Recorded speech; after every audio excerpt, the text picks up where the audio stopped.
নমস্কার সবাইকে। সবাই কেমন আছেন? আশা করি সবাই ভালো আছেন। আমি একটা ছোট্ট ভিডিও নিয়ে চলে এলাম আপনাদের সামনে।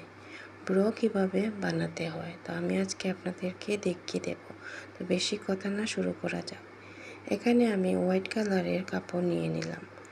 লম্বায় যার যতটুকু গলার মাপে আপনারা নিতে পারেন, পাশে 1 থেকে 1.5 সেন্টিমিটার হলেই হবে। এটা ভাঁজ করে সেলাই করে দেবেন। আর লম্বাটা তো বললাম, যার যেরকম গলা থাকবে সেই মাপে নেবেন। এখানে আমি কাপড় নিয়ে নিলাম, সেটা কিন্তু আপনি 5 সেন্টিমিটার দুপাশে থাকলেই হবে। একটু কম বেশি করতেই পারেন।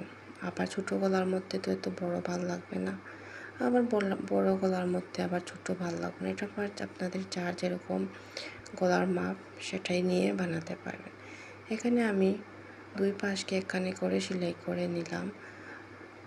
সেলাই করার পর আবার দু সাইড সেলাই করে নিলাম। এখানে 2 পাশ সেলাই হয়ে গিয়েছে। ভালো করে সেলাই করতে হবে, না হলে ছুটে যাবে।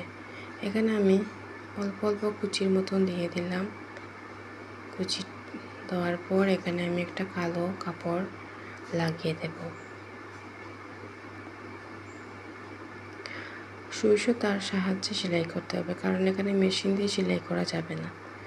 তো সুই সুতা দিয়ে আমরা ভালো করে ব্রোর সাথে ফিতাটা জয়েন করে দেব।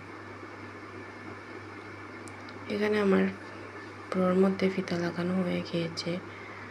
তো দেখতেই পাচ্ছেন আমার ব্রো কমপ্লিট। তো আপনারা অবশ্যই জানাবেন যে আমার ব্রোটা কেমন হয়েছে। আর ভিডিও দেখার জন্য অসংখ্য ধন্যবাদ। আবার দেখা হবে। টাটা।